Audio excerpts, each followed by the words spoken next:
C'est moi qui fais le partage. Bonjour à toutes et tous, et merci de nous rejoindre aujourd'hui pour un nouveau déjeuner de Veto Entraide, où aujourd'hui, nous avons la chance de recevoir Sandrine Chanfreau de Coalta Formation qui va nous présenter l'écoute empathique. Alors, l'idée de ce déjeuner est partie du constat que si beaucoup de personnes dans la profession vétérinaire connaissaient l'existence de l'espace d'écoute de Veto Entraide, peu savaient finalement quel service et quelle écoute proposait cet espace d'écoute. Et donc, il s'agit ici de pouvoir vous présenter ce que vous pouvez recevoir lorsque vous contactez l'espace d'écoute. Voilà, donc je vais laisser la parole à Sandrine qui va prendre la main et pouvoir faire sa présentation. Donc, n'hésitez pas à poser vos questions sur le chat ou poser vos questions à la fin de la présentation.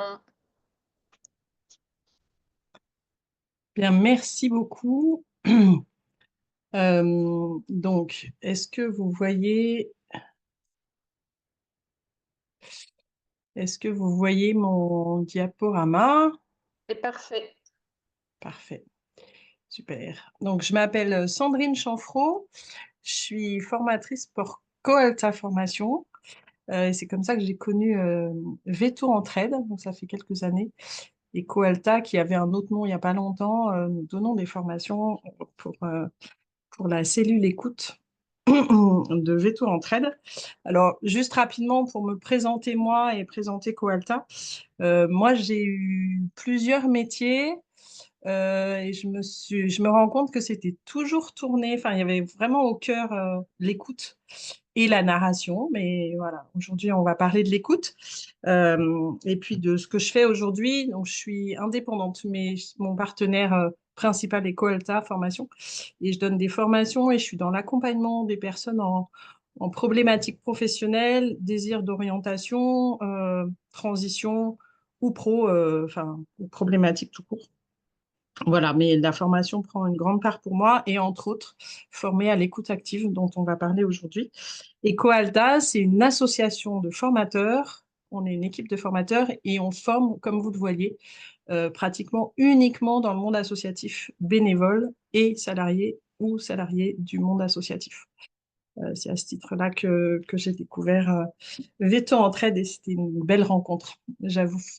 Alors, bienvenue pour ce temps voilà, pour parler de l'écoute. Alors, on va commencer par parler de la communication parce que l'écoute fait partie de la communication. Hop, voilà, la communication parfaite, c'est pas possible. Et on va voir pourquoi c'est impossible. Dans la communication, il y a la communication interpersonnelle, comme on appelle, donc entre personnes. Il y a au moins deux personnes. C'est ce qu'on va entendre aujourd'hui par rapport à l'écoute bienveillante ou active. En général, ça se fait à deux, mais quand on est dans la communication, il y a de l'échange ou du partage. Donc, il y a un émetteur, et ça change souvent. C'est-à-dire, il y a un émetteur, quelqu'un qui émet sa parole, et puis il y a quelqu'un qui reçoit cette parole. Donc, ça se fait dans un dialogue, voilà, chacun son tour, en l'occurrence, pour échanger des informations, des idées, des pensées, des émotions, des sentiments, etc., etc. Et pourquoi c'est imparfait? Eh bien, parce que il y a beaucoup de filtres dans la communication. C'est difficile de livrer un bon message. Donc, il y a la partie de l'émetteur, que vous voyez à gauche. Il y a 100% ce que veut dire la personne, consciemment ou inconsciemment, hein, parce qu'on n'a pas toujours conscience de ce qu'on porte, de ce que je dis. Ça arrive à que 80% par rapport à mon message initial. Et puis après, il y a toute la partie du récepteur, et on verra au fur et à mesure. Il y a 70%, enfin, vous voyez, hein, c'est des chiffres, c'est pas à couper au couteau, mais de ce qu'il entend, l'autre entend 70%. Après, il écoute vraiment 50%, mais de quelle écoute on parle là, à ce moment-là? Et puis, qu'est-ce qu'il comprend? 80%, 30%. Et de ce qu'il va en retenir du message, c'est 20%. Ça fait finalement une belle, entre le 100% du départ et l'arrivée, il y a beaucoup de dilution, il y a beaucoup de pertes en ligne. Euh, voilà, ça c'est la communication et on parlera de l'écoute un peu plus tard. Mais vraiment pour poser ça, il y a en fait le jeu de l'émetteur et le jeu du récepteur. Et puis, bah, ça donne aussi ça, hein, 10-100%, entre ce que je peux dire, ce que je veux dire, ce qu'il écoute, ce qu'il entend. Il y a Bernard Werber, si vous le connaissez, un auteur, qui dit entre ce que je pense, ce que je veux dire, ce que je crois dire, ce que je dis, ce que vous avez envie d'entendre, ce que vous croyez entendre, ce que vous entendez, ce que vous avez envie de comprendre, ce que vous croyez comprendre, ce que vous comprenez, il y a 10 possibilités pour qu'on ait des difficultés à communiquer, mais essayons quand même, ça peut valoir la peine. Voilà, la communication, c'est pas simple, et en même temps, il s'y passe de très belles choses, donc faut pas s'en empêcher, évidemment. Une autre façon qui illustre, je trouve, de façon intéressante, c'est que d'entre les deux personnes, eh bien, l'émetteur, vous le voyez, que vous voyez à votre gauche, c'est comme un peu deux icebergs qui se rencontrent. Il y a la partie visible et il y a toute la partie invisible. Et ça, on va en parler beaucoup de la partie invisible. Là, c'est une image, hein, évidemment, qui est donnée. Donc, bah, l'émetteur, lui, la partie visible, c'est, enfin, pour les deux, c'est bah, tout ce qui est corporel, ce qui est physique, ce qui est de l'ordre de la tenue, du vêtement aussi. Enfin, ça va vraiment pour tout ce qui se voit. Et puis ce que je connais déjà de l'autre. Il y a parfois une histoire commune. Enfin, voilà. Ça, c'est une partie que moi, je peux voir. Euh, Ajustée ou pas, hein. Il y a aussi tout ce qu'on va voir après des filtres. Et puis, l'organisation de ma pensée, et chacun a ça en fait, l'organisation de la pensée, l'image que j'ai de l'autre, l'image que je crois que l'autre a de moi, ce que je veux donner comme image, que je veux renvoyer comme image, et l'image que j'ai de moi-même. Et ça change, ça évolue toujours. Mes émotions que je porte à ce moment-là et le message à émettre. Donc, vous voyez qu'il y en a, il y a de la strate, hein, et donc toute la partie basse, c'est tout ce qui est non-verbal, qu'on peut entendre au niveau de la voix ou qu'on entend énormément dans le message et dans la façon de retransmettre les messages. Voilà. Je ne sais pas si ça va pour tout le monde jusque-là. Je ne veux pas aller trop vite non plus. Euh, bon, donc voilà deux icebergs qui se rencontrent. Alors, on va prendre une autre image. C'est l'image de la montagne. Finalement, chacun voit le monde depuis sa montagne, c'est-à-dire depuis son point de vue. Nous sommes porteurs de qui nous sommes, notre être physique, notre corps, sa santé, etc., notre psyché, et puis toute notre sphère émotionnelle. Et nous sommes porteurs de notre éducation dans laquelle nous avons grandi, ou nos éducations, notre culture, le ou les environnements dans lesquels on a cheminé, nos expériences, et tout ça, ça crée un certain nombre de choses. Ça crée nos sentiments et nos émotions. Ça crée notre cadre de référence, le cadre par lequel on va lire le monde. Ça crée, et on s'arrêtera petit à petit sur différents éléments, nos préjugés, nos stéréotypes, nos représentations de l'autre, des autres, nos valeurs, nos croyances. Je nomme tout ça, mais voilà, c'est vraiment conscient ou inconscient. Bien souvent, c'est inconscient. Nos besoins, qui sont souvent exprimés par nos émotions, notre connaissance ou nos connaissances, ça c'est au niveau de l'intellectuel, nos désirs, c'est quoi nos désirs, nos envies, nos souhaits grands qui sont à l'intérieur, et les choix que l'on peut faire les uns après les autres. Et vous voyez bien que sur l'image, eh bien, chacun, on voit quelque chose de différent. Il y en a un qui voit un 6 et l'autre qui n'est pas passé au même endroit voit un 9. Donc on ne voit vraiment pas les choses de la même façon.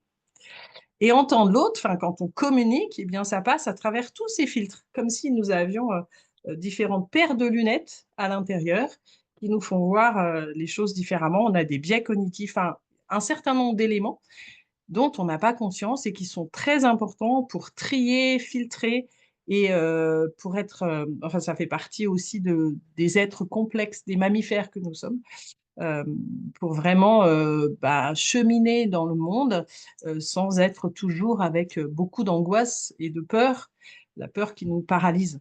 Donc c'est vrai que le monde, ben, on le trie et puis on se met dans des zones qui nous rassurent, dans lesquelles on est confortable. Voilà tout ce qui se joue dans la communication, ce qui fait que finalement, Eh bien, il y a beaucoup de freins à la communication, comme je viens de le nommer, et ça pollue d'autant la qualité de la relation, des liens entre les personnes.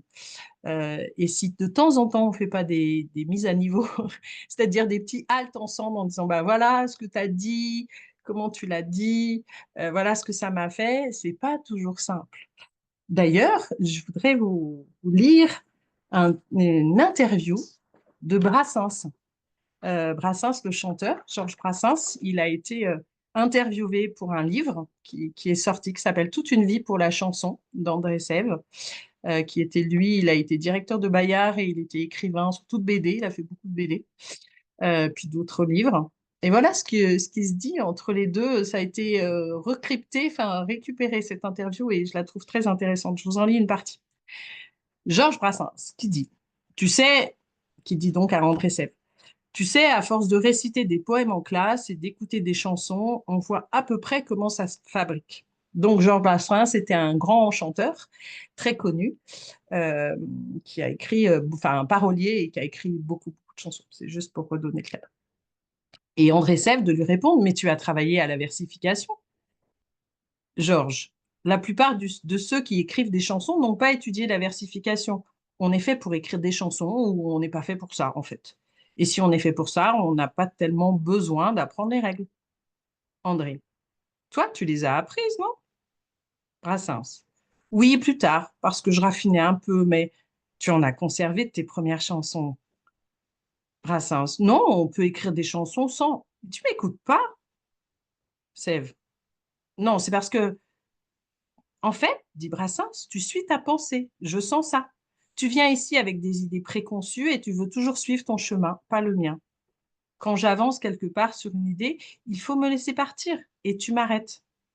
Là, j'aurais pu dire des choses mieux, mais il faut tout le temps que tu interviennes. Et pour moi, il faut du temps pour que ça vienne. C'est bon, ben, on y reviendra alors. Brassens. Il faut même pas dire qu'on y reviendra. Il faut qu'on continue de parler sans que tu t'occupes des questions que tu as fabriquées ou que toi tu veux suivre. Veux-tu Brassens ou veux-tu fabriquer Brassens? Si tu suis ton idée, tu perds ce que moi, en suivant ce qui me venait, j'allais te dire. Voilà. Donc, est-ce qu'on veut l'autre tel qu'il est ou est-ce qu'on veut le fabriquer? Ça, c'est un peu ce que nous dit Brassens, qui avait l'impression d'être fabriqué par l'autre, qui avait déjà ses idées. Et voilà, parce qu'il se passe un certain nombre d'éléments finalement dans l'écoute. Dans la communication, il y a l'émetteur et il y a le récepteur. Il y a l'émission du message et il y a la réception. Et on va commencer à venir voir tout ce qui perturbe la réception. Alors, il y a déjà tout ce qui perturbe l'émission, mais nous, on se met du côté de l'écoute. Donc, par rapport à la réception du message, donc à l'écoute, qu'est-ce qui se passe en moi quand je dis moi, mais c'est chacun. Quand chacun nous nous mettons à écouter, qu'est-ce qui se passe en nous? Eh bien, finalement, au lieu d'écouter, on cherche notre réponse. On cherche notre retour, qu'est-ce qu'on va renvoyer à partir de ce qui se passe en soi. Pourquoi? Parce qu'on a des idées, on a notre musique interne, on a toute notre histoire qui vient, ça fait des échos, des projections. Voilà, on a notre réponse tout de suite, on intervient parce que j'ai quelque chose à dire, je veux trouver ma place dans ce qui se passe. Et puis parfois, je suis complètement fermée à la parole de l'autre. Voilà, je suis dans mon intériorité, donc l'oreille est complètement fermée. Un petit exemple d'une phrase, de témoignages, j'en ai beaucoup, parce que ça fait longtemps que je suis dans l'écoute, mais juste pour vous en donner un, une phrase un peu anodine qui pourrait nous arriver régulièrement. Quelqu'un qui dit, en ce moment, j'en peux plus, je suis super fatigué. Et en face de lui, les réponses, souvent, qui arrivent, c'est, bah, t'inquiète pas, c'est des vacances de printemps, la semaine prochaine, tu es en vacances. Retour 1. Retour 2. Bon, allez, couche-toi plus tôt ce soir, ça ira. Réponse 3. Dis, tu as essayé la tisane calmante, ça te ferait peut-être du bien. Réponse 4. Oh là là, mais moi aussi, je suis tellement épuisée, ça doit être la période. Voilà, petite question. Est-ce que la personne qui a dit en ce moment, j'en peux plus, je suis vraiment fatiguée, elle s'est sentie écoutée? Alors, qu'est-ce qu'on répondrait si on était dans l'écoute bienveillante? En tout cas, on va continuer à voir les freins d'abord, parce que, eh bien, il se passe beaucoup de choses, comme on voit. D'autres freins qui sont liés au premier, c'est-à-dire de tout ce qui se passe à l'intérieur et que je prépare ma réponse, C'est nos différences de cadre de référence entre la personne. Les mots n'ont pas la même signification. Les préjugés, les stéréotypes, les représentations, les croyances, les valeurs, tout ce qu'on a vu tout à l'heure dans la montagne de chacun. Alors, qu'est-ce que c'est que le cadre de référence? Je ne sais pas si vous avez un peu des idées là-dessus. C'est qu'on ne parle pas la même langue, en fait. Et oui, on ne parle pas la même langue. Vous voyez deux personnages, ben, il y en a un plus mathématicien et plus cadré, plus calé. Calé dans le sens cadré, cartésien, et puis quelqu'un qui serait plus voilà, dans une forme artistique et ouverte, plurielle. Alors, c'est vraiment du schéma que je donne, hein. Ça ne donne pas tout ça, c'est jamais carré, mais c'est quoi le cadre de référence? C'est l'ensemble d'idées ou d'opinions, de valeurs propres à un individu ou même à un groupe d'individus en fonction duquel ça, il va donner sens à ce qu'il dit, à ce qui se fait. C'est son cadre de référence. Si on va un petit peu sur les stéréotypes, bah, vous avez une idée, il y a des stéréotypes de genre, d'âge, de classe sociale, etc. Enfin, ça touche un petit peu aussi les préjugés. C'est une image préconçue, une représentation d'un individu, d'un groupe humain. Il repose sur une croyance partagée relative aux attributs physiques, moraux, comportementaux. Et c'est intéressant d'aller voir un petit peu les stéréotypes que l'on a chacun, de se questionner. Bah, tiens, qu'est-ce que je vois moi comme stéréotype? Ça remplit une fonction cognitive importante face à l'abondance des informations. Ce que je disais tout à l'heure, ça permet de trier, voilà, et ça confirme et ça rassure en fait. Il y a quelque chose pour rassurer. Les préjugés. Les préjugés, ben, vous voyez, vous avez chacun une petite idée de ce que c'est qu'un préjugé, hein. Et voilà, c'est un jugement qui est fait en amont. C'est validé dans le cerveau en amont. Jugement, opinion ou attitude préconçue portant sur un sujet, un objet, un individu, un groupe d'individus. Il est forgé antérieurement à la connaissance réelle de l'expérimentation du moment, en fait. Voilà. Il peut y avoir eu des expériences passées et d'un seul coup, du coup, ça fige l'idée. Oh, bah, ça s'est déjà passé comme ça, donc je vais avoir le préjugé pour la suite.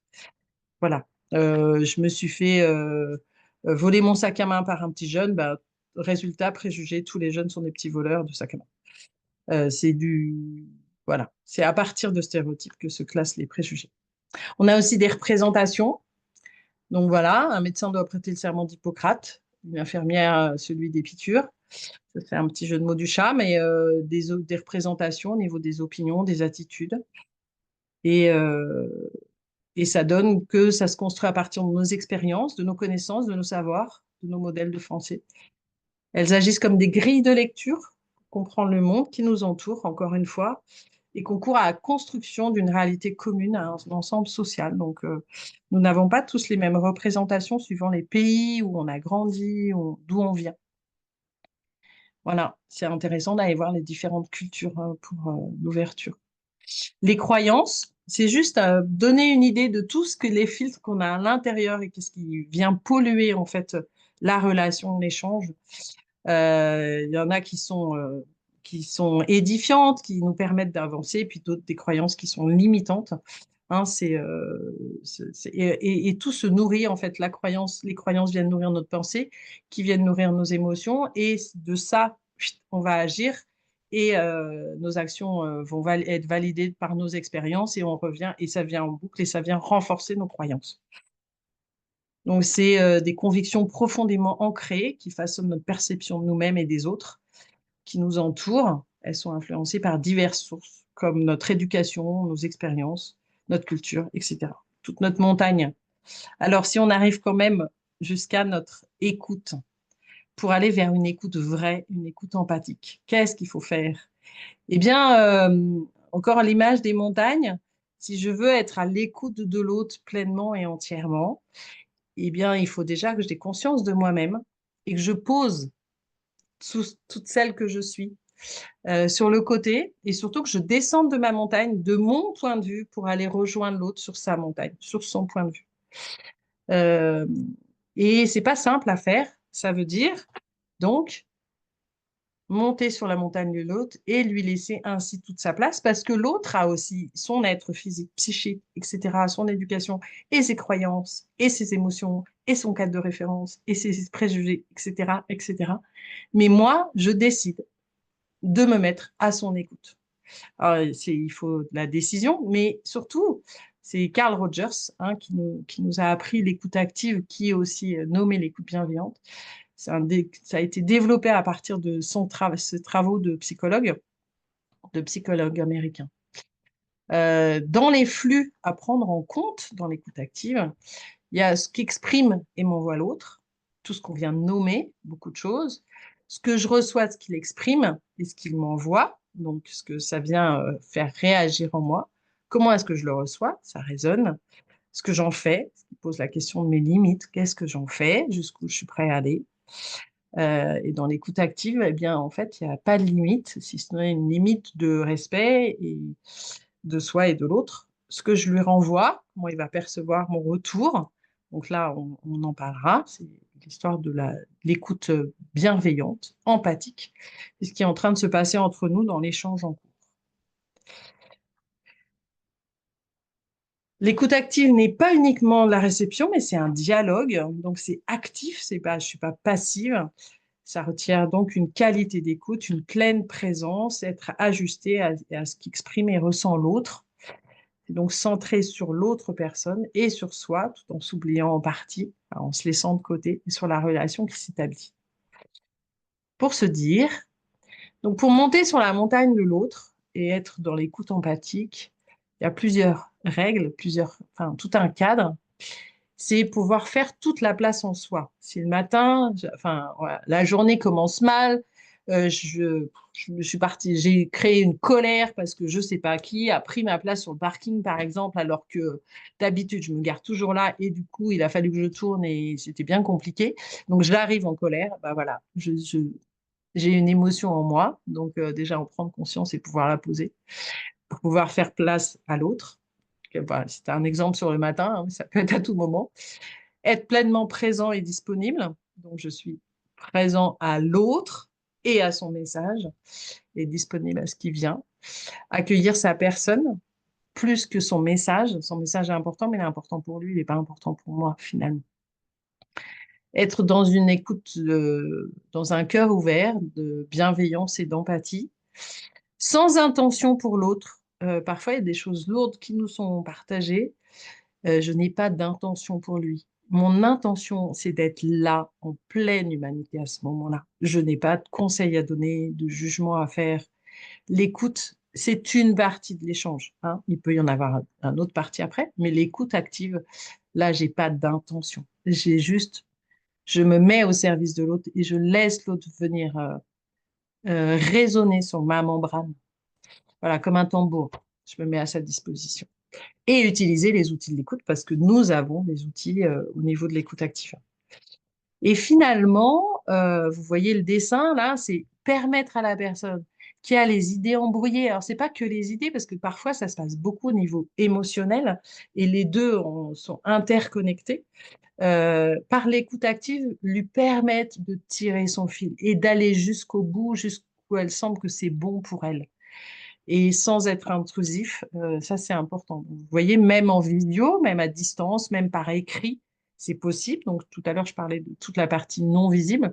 Ben, par écrit, il y a peu de parties visibles finalement, sauf si je connais la personne, si je l'ai déjà vue. Donc, à chaque fois, c'est différent entre le présentiel, entre la visio ou entre l'écrit, d'être à l'écoute par écrit. Donc, c'est une technique à apprendre. Carl Rogers nous a donné une technique, mais c'est bien plus que ça. C'est une posture à incarner, euh, à avoir. Et c'est vrai que ça s'acquiert. Vaut mieux être formé, c'est pas simple. Euh, et faire des mises en situation dans un cadre propice, un cadre bienveillant. Enfin, si on le pose dans les exercices, il faut qu'il soit aussi là. Et puis pratiquer, pratiquer, pratiquer. Et parfois, petit conseil, c'est pas forcément avec nos plus proches que c'est facile, parce que là, il y a de l'affect. Il se passe, des choses pas forcément simples. Alors, être écouté, se sentir écouté, ben, qu'est-ce que ça fait? Je vous l'ai dit, hein, ça permet de tirer son fil et d'ordonner, de classer, d'avancer dans la compréhension. Parfois, c'est des toutes petites choses, hein, on n'a pas des gros sujets, mais parfois, c'est des gros sujets aussi. Et des bienfaits, moi, je peux vous dire que les bienfaits sont importants parce que j'ai beaucoup entendu, en fait, les bienfaits des personnes qui étaient écoutées. Euh, de l'écoute bienveillante, eh bien, les personnes se sentent accueillies, se sentent rassurées. Mais posez-vous aussi vous la question, hein, si un jour vous vous êtes senti écouté dans ce que vous aviez vraiment, ce que vous portiez, qu'est-ce que ça vous a fait en fait? C'est super intéressant d'aller voir aussi qu'est-ce que ça nous provoque, ou à l'inverse, si je ne suis pas écoutée, comment je le vis, qu'est-ce que ça provoque en moi, voilà. Donc accueillir, rassurer, ça permet aux personnes de se sentir valorisées, reconnues en tant qu'elles-mêmes, se sentir soutenues. Voilà, il y a vraiment quelque chose, il y a du soutien euh, de personne à personne, on se sent moins seul, et donc pouvoir se sentir compris. Et c'est pas forcément, c'est compris avec le cœur, c'est pas toujours compris avec la tête. Moi, parfois, la personne me parle d'une de ses problématiques et je ne comprends pas parce que je n'ai pas, moi, Sandrine, traversé ce qu'elle a traversé, j'ai pas vécu ce qu'elle vit, mais mon cœur entend, mon empathie entend ce qu'elle, voilà, et elle se sent comprise. Elle se sent apaisée et moins stressée, ça baisse le niveau de stress. Et libérée, alors ça c'est en tout ou partie, hein, peut-être pas tout, mais en tout cas il y a des choses qui se posent au niveau des émotions, des pensées en boucle. Ah mais je le savais, bah oui mais quand je le sais et quand ça reste dans ma tête, comment je peux le poser, voilà. Et des réactions internes parce que ça provoque des réactions internes, voire des réactions externes. Donc c'est comme si la personne rassemblait des pièces de puzzle éparses et pouf, venait se réaffirmer, se reconnecter à elle-même, se, voilà, et puis peut-être se sentir, je vais y aller jusqu'au bout parce que c'est important, se sentir aimable. Voilà, c'est important. Je crois que nous, êtres humains, et puis peut-être les animaux ont aussi ça j'en suis certaine en fait. On a tous besoin de se sentir aimable. Voilà, la parler est un besoin, ça c'est évident, mais écouter, c'est un art. Les écoutes. Voilà ce que je peux vous dire. C'est tout un chemin, vous avez entendu, c'est une posture à acquérir, ça chemine. Donc, pour ma présentation, voilà, je vous souhaite, merci pour votre écoute et puis je vous souhaite une bonne suite dans l'écoute de soi et de l'autre, euh, parce que c'est un beau chemin et notre monde a besoin d'être écouté, vraiment. Merci Sandrine pour cette présentation. Alors, je vais arrêter l'enregistrement.